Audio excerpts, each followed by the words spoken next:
call this review a continuing disability review, or CDR, right? If the medical improvement is expected, then we'll normally review your medical condition within 6 to 18 months after our decision. Okay, that means you're getting a CDR within 6 months or a year and a half of you first being approved. If your medical improvement is possible, then we'll normally review your medical condition about every 3 years. If your medical improvement is not expected, then we'll normally review your medical condition about every 7 years. In your initial award notice, that notice you first get when you're approved, telling you that you're awarded benefits, it will tell you when you can expect your first medical review. At that time, you'll need to complete and submit this continuing disability reforms or CDR forms to us. Now I'm going to pause for a second here because I do believe I saw a hand. Tish, did you have your hand up? No. Thank you, Grace. Okay.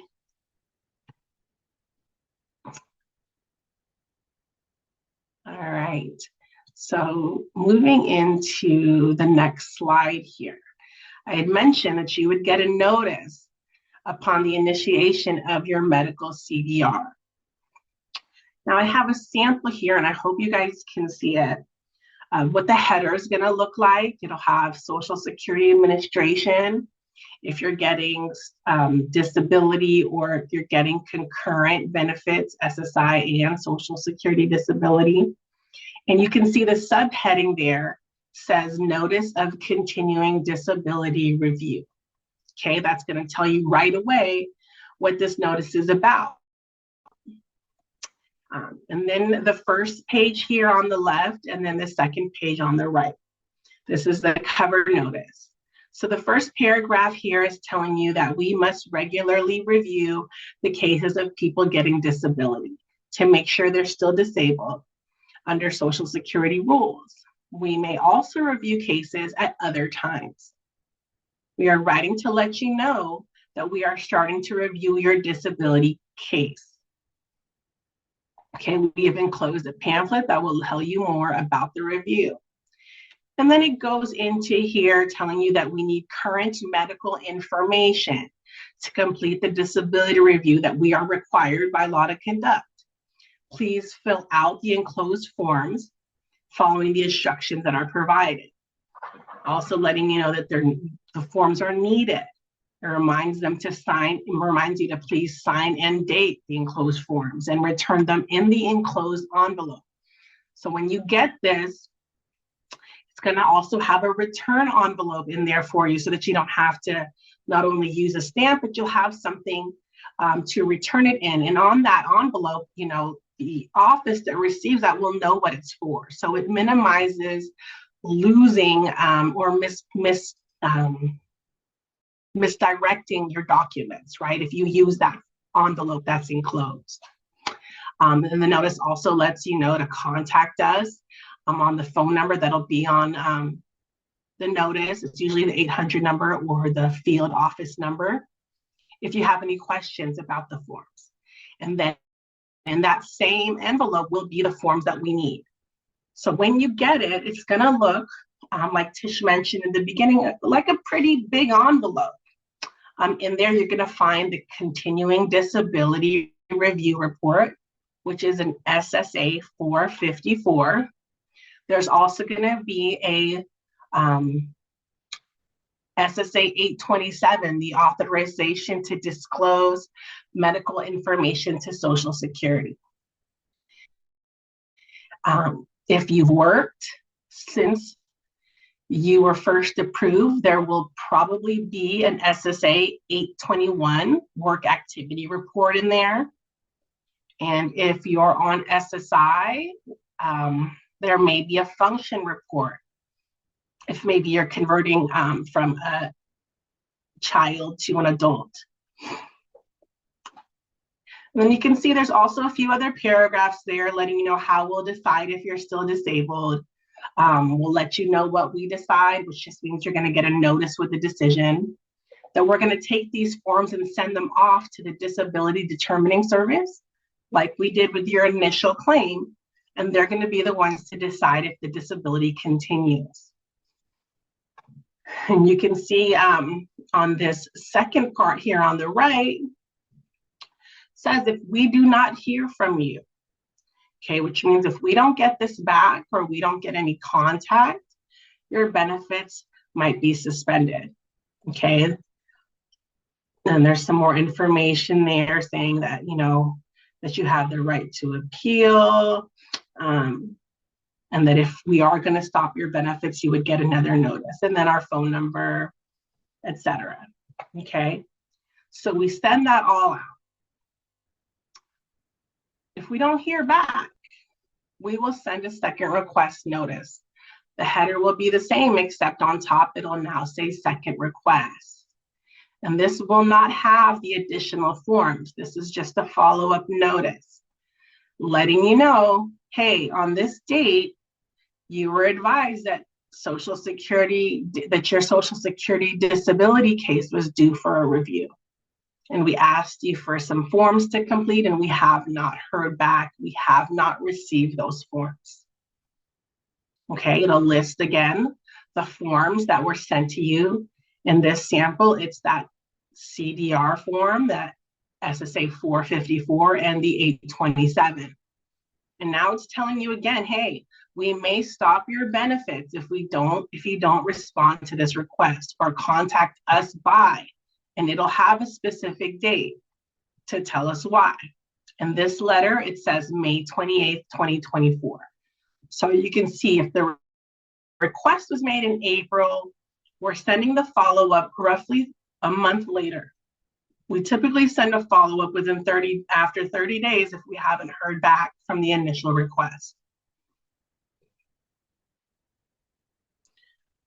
So those are the two notices you get. If we don't hear anything, you know, your benefits might be suspended. And oftentimes that's what happens. A lot of beneficiaries either don't open the notice, or maybe they're a little bit overwhelmed when they get the disability packet and they don't always complete it timely. And then your benefits get ceased, or they get suspended. And you don't know why. You call, you come in, and you find out it's because you didn't respond to the medical CDR review. Okay, so it's important, again, to always open any notices that you get from SSA. And if you need assistance with any of the forms, you want to reach out and get that help, whether it be from DOR or whether you contact Social Security. Because while the decision is being made, you're going to continue to get your benefits. You're not going to be ceased immediately until we get the decision back and they say you're no longer disabled. However, if we don't get any of the forms from you, then we do have to suspend them temporarily until we get the information for the review. Now, you can complete most of the CDR forms online. The online option is available to any adult who receives Social Security disability benefits, SSI, or both of them, and does not have a representative payee. Now, to complete the forms online, you need to also have a My SSA account and log in, and then select Complete Your Continuing Disability Review. If you don't have a My SSA account, you can't complete the forms online. So you do have to create a My SSA account to get started.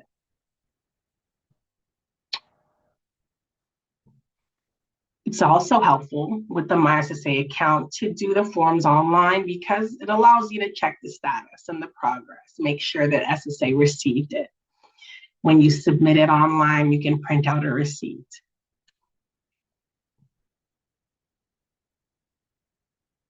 Let's see here. And on this page here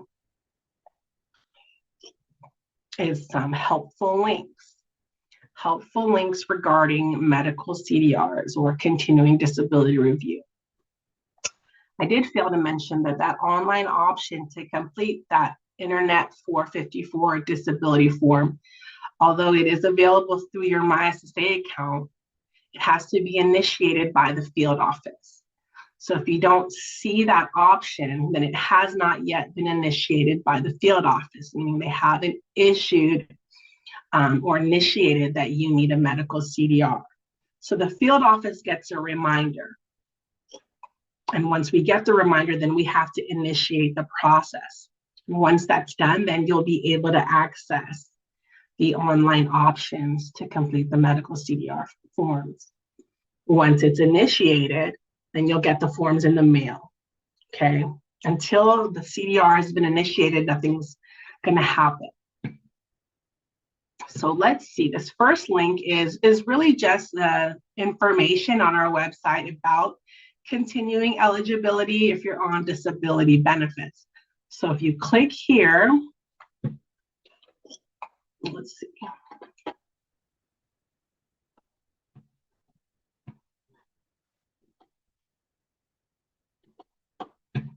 Hopefully you guys can still see my screen. Yeah, we see the screen. It's not changing, Grace. Okay, yeah, I just didn't see that green box, Tish, but thank you. I was afraid of. All right, so if you click that first link, your continuing eligibility link, it takes you right to this page in our website. Has a lot of the same information that I've gone over. You see on the left there is a table of contents if you want to jump right to that specific topic. And if you scroll down, it has some publications there. It goes into more information, what can cause your benefits. So a lot of the information that I've provided and some more, especially regarding going back to work and some other publications down below. Now, going back to the slideshow, how we decide if you still have a qualifying disability. This right here is a publication. So you might see this in a field office. You can also print it from our website. So this publication looks like this. How do we decide if you still have a qualifying disability? And so with all of our publications and handouts, you can view them all online if your field office doesn't have any of them. So you can view it like this, or you can even print it if you want to, if you're a paper person and want to have it to highlight or, keep for your records. But it does go into the frequency of reviews, what happens during a review, how we gather the information, and just the whole process of the medical CDR.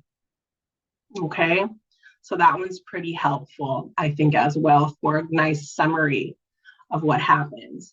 And then the Social Security forms. Not only are our publications all found within our website, but so are a lot of our SSA forms.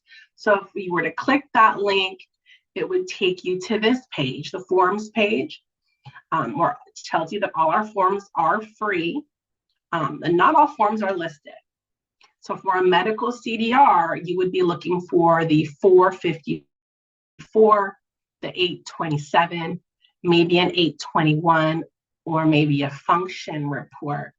But typically it's really the 454 and the 827. So if you go down here, you could type that right in,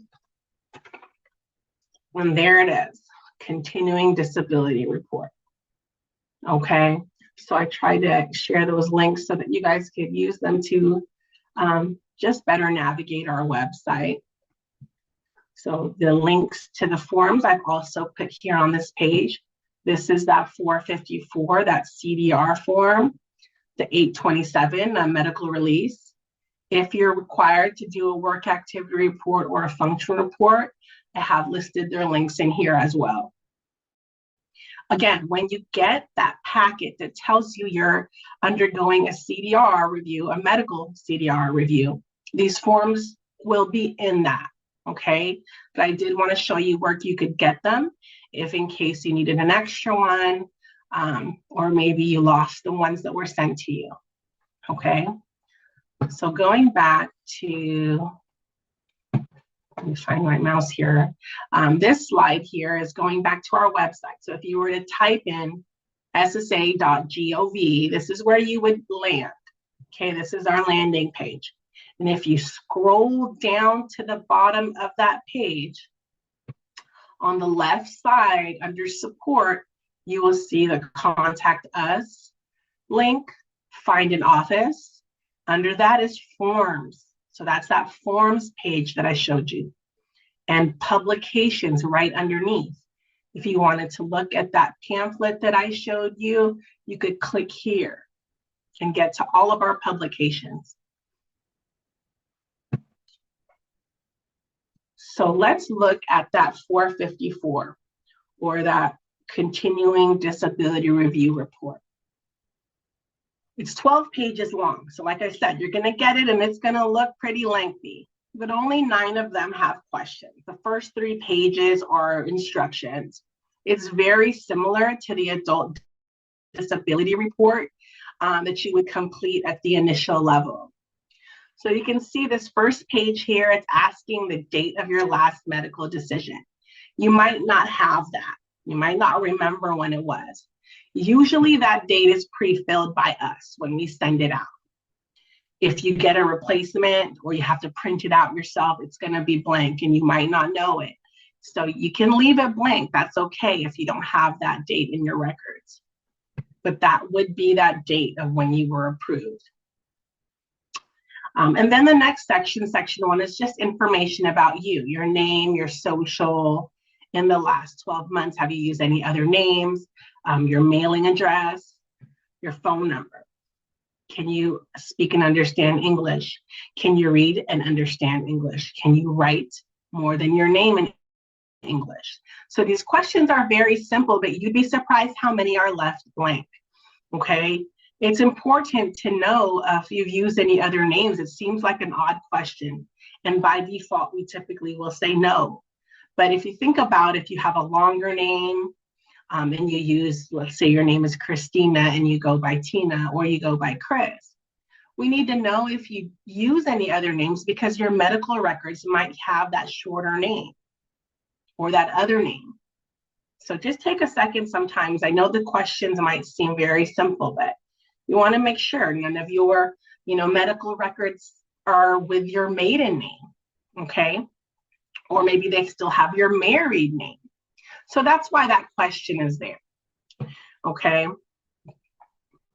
We want to know if it's okay to give you these forms in English, if it's okay that if you have to go to an appointment, that it can be done in English, okay? Section 2 is someone we can contact.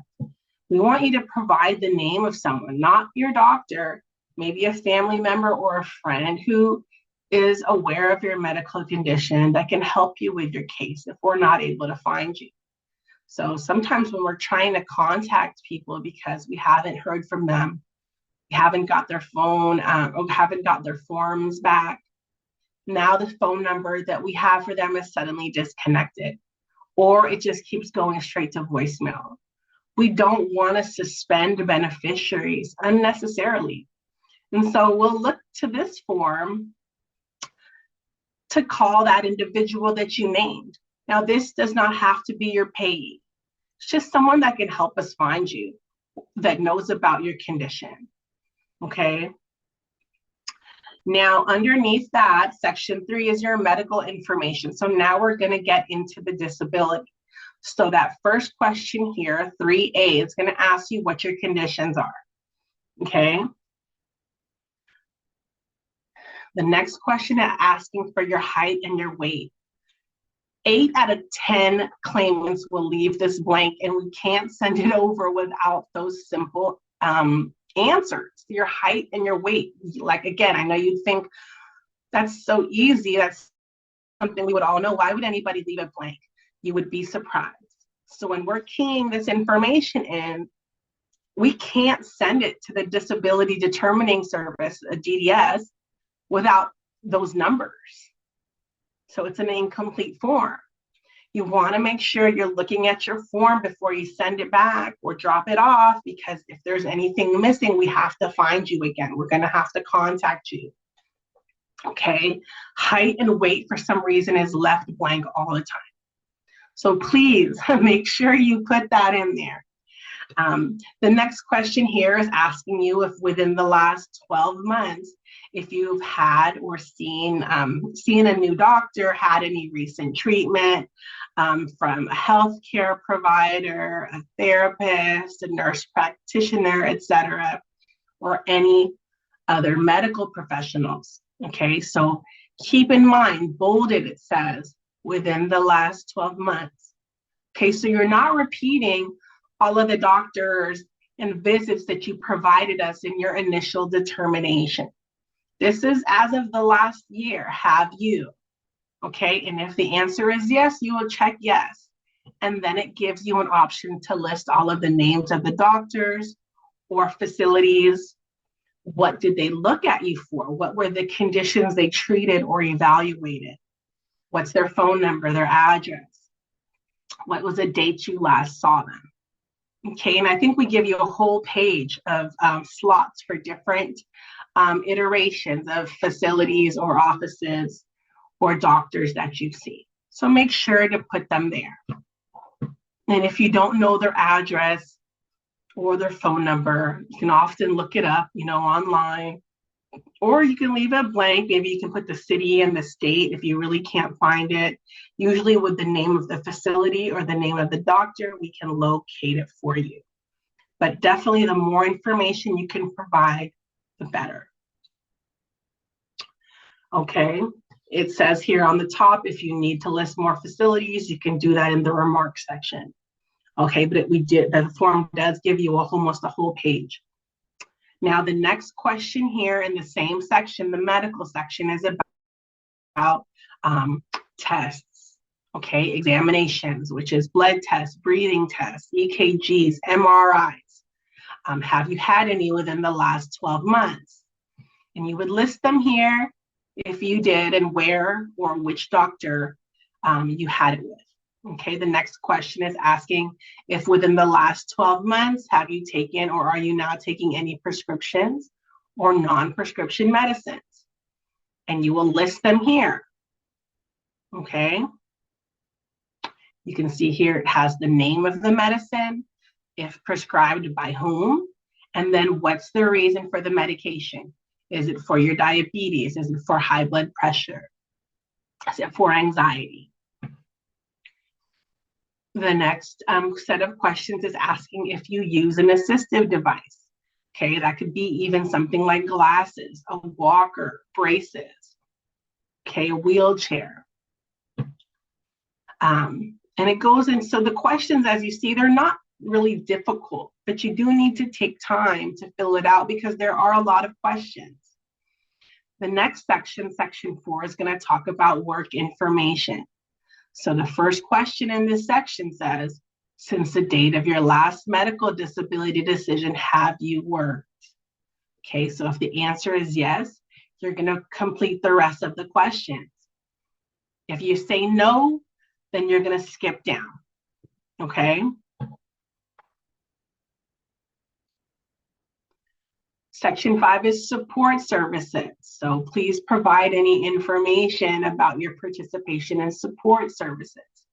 A support service could be an IEP, which is an individualized education program. A PASS program, which is a plan to achieve self-support. A person with a work plan, with an employment network under the Ticket to Work program, right?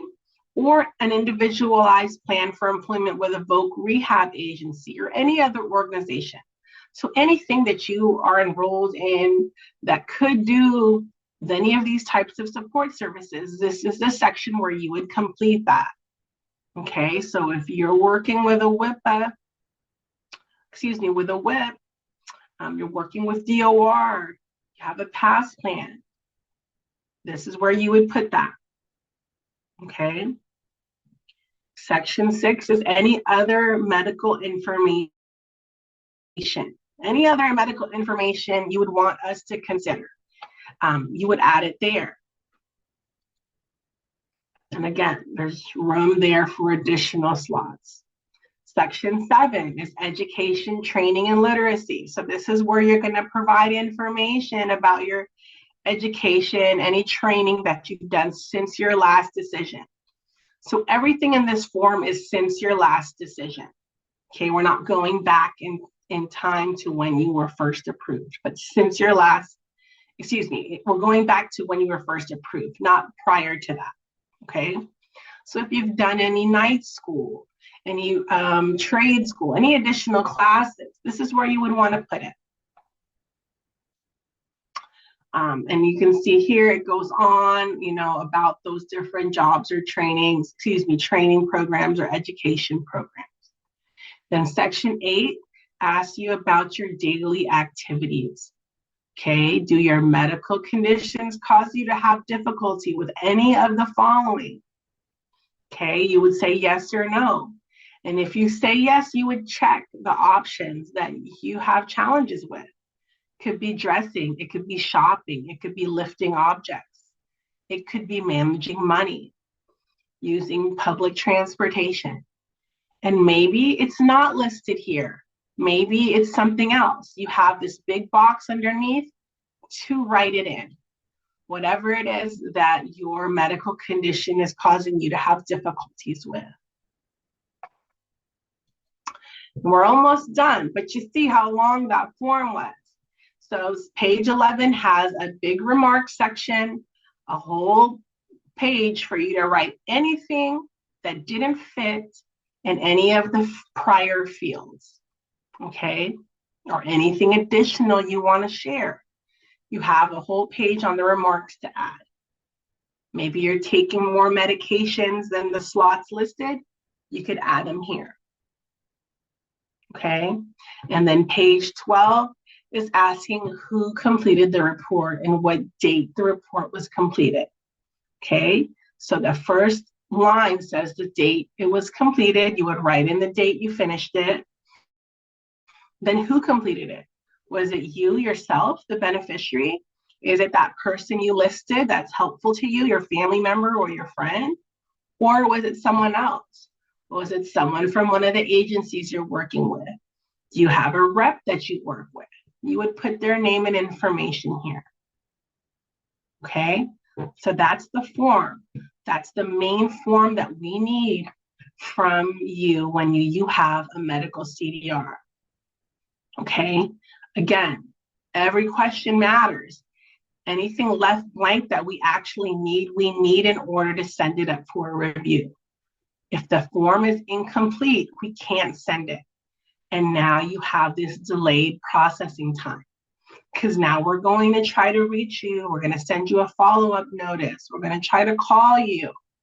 And if we can't get to you, guess what? Your form can't be submitted. So you'd still be subject to possible suspension of benefits because we need additional information.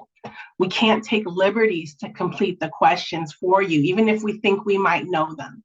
Or we're not going to put in just, a random weight and height for you. We need your information, okay? And again, if you need any additional help, please reach out. Now, I showed you this earlier, our website, and I told you that if you scroll down, this is the ssa.gov. If you scroll down on the bottom there, you can find the forms and the publications. So I showed it to you live a second ago, but I did put it on the slide here for the function reports.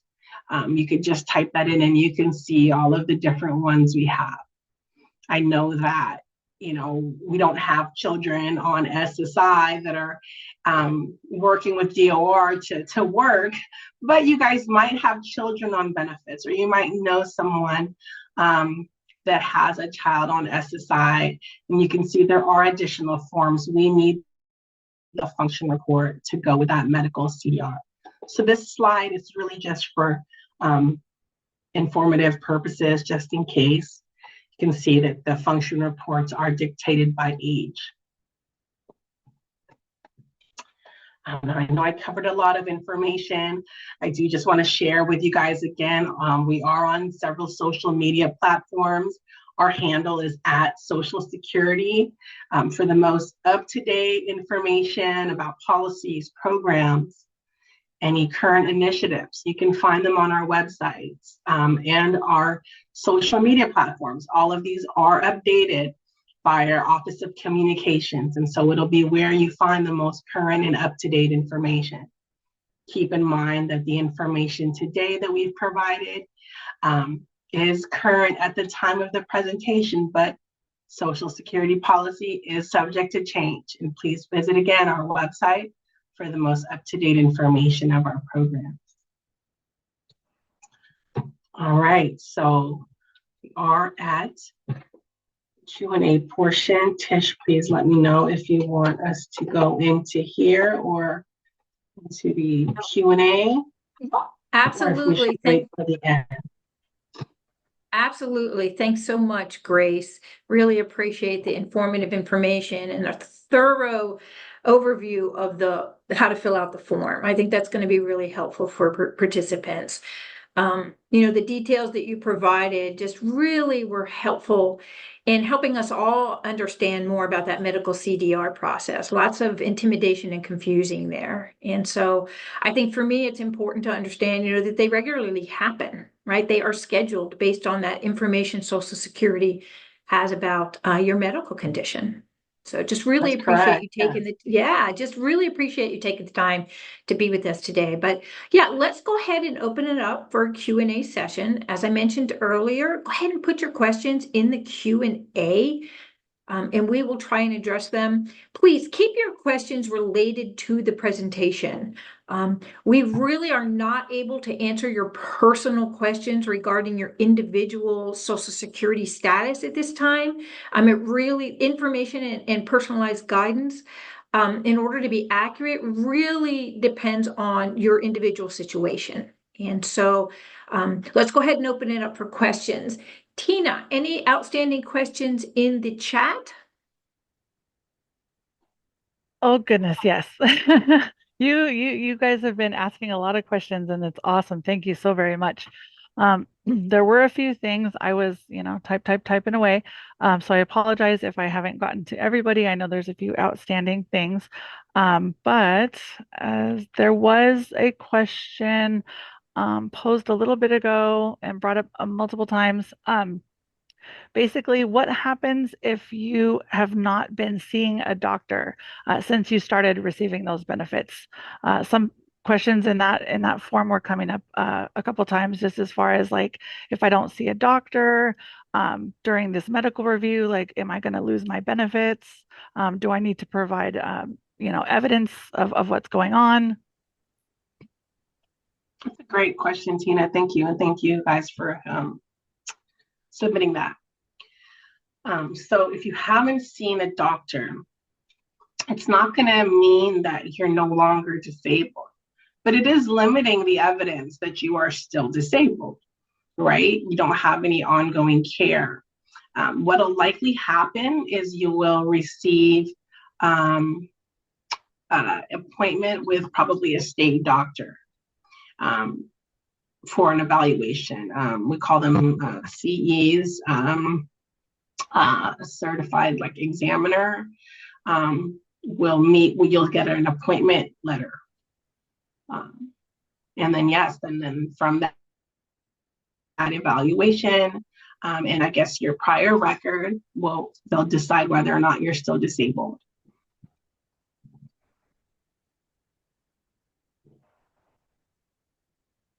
Thank you. Very, very awesome information. I'm going through looking. I had one more. It's a hard situation there when you're not seeing any doctor. So it's important to just keep that in mind. You might want to continue to see a doctor, even just going to your, primary care physician once a year or every 6 months, right? Because you don't want the decision to lie with that one appointment that you get with an individual that you've never seen before. Yeah. Awesome.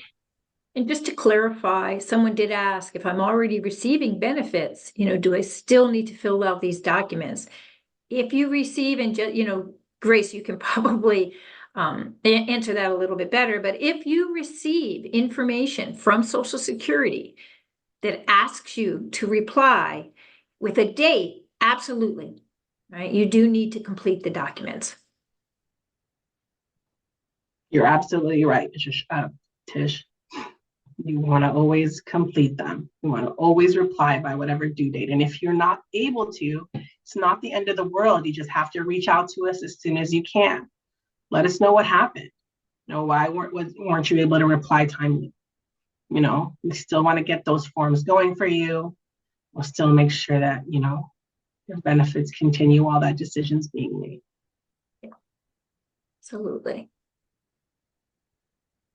Okay, here's a question. And then Tina, if you can take a look at the chat. Does a CDR ever occur after more than 7 years? For example, 10 years after the previous CDR? It's not as typical, but I have seen a handful of 10 years. It's not a regular medical review diary. It's usually like the 1 year, 3 years, 7 year. But I have seen a few conditions when I was a claims specialist that have a 10-year, I don't want to say date, but kind of like we call it a diary, like a reminder. Yeah.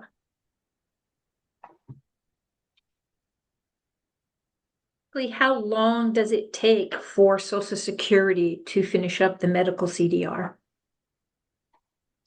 If we get the disability, we get the forms, and they're all complete, and we send them up to a decision. Keep in mind, we're sending it to the state agency. They're the ones giving us the decision.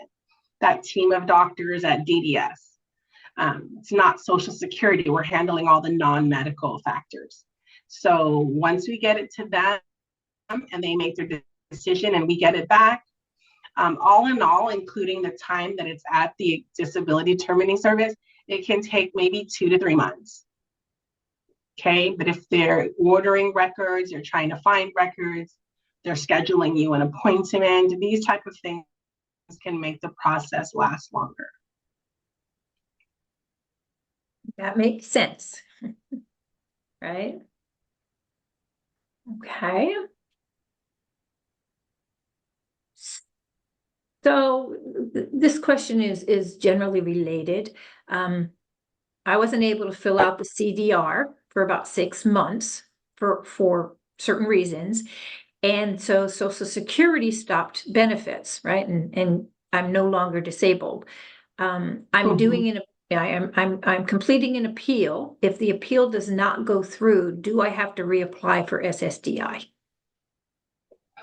If the appeal does not go through, keep in mind you have multiple levels of appeals. So the first level of appeal is that reconsideration, right? You're asking for a reconsideration on your continuing disability. If you're denied, you can file for a hearing. Okay, so you only have to reapply once you've exhausted the appeal options. But I would encourage you to go through all of the appeal stages before filing a new claim. Okay, so thank you so much, Grace. Really informative. If there's one last comment that you could share with the participants today, what would that be? Tish, I'm going to sound like I'm beating a dead horse, but I think the biggest takeaway I would love for you guys to have from this is when you get those medical CDR forms in the mail, or really any forms from us in the mail, that you review them and you send them back timely in the pre-addressed envelope that it came with. And if for whatever reason it's challenging for you to complete them on your own, get help. It doesn't have to be from Social Security. It could be from a family member or a friend. Because as you've seen, the questions aren't really too challenging, but maybe filling it out is. Maybe seeing these big pamphlets, triggers your anxiety, whatever it is. But get help so you can get it back to us in a timely fashion. We don't want to have to suspend benefits unnecessarily. Okay, great advice, Grace. And thanks again for being here. Always, we appreciate you taking the time to share your experiences and expertise. We really look forward to welcome you back soon, and I'll be talking to you to get that, get some more webinars scheduled. Have a great day.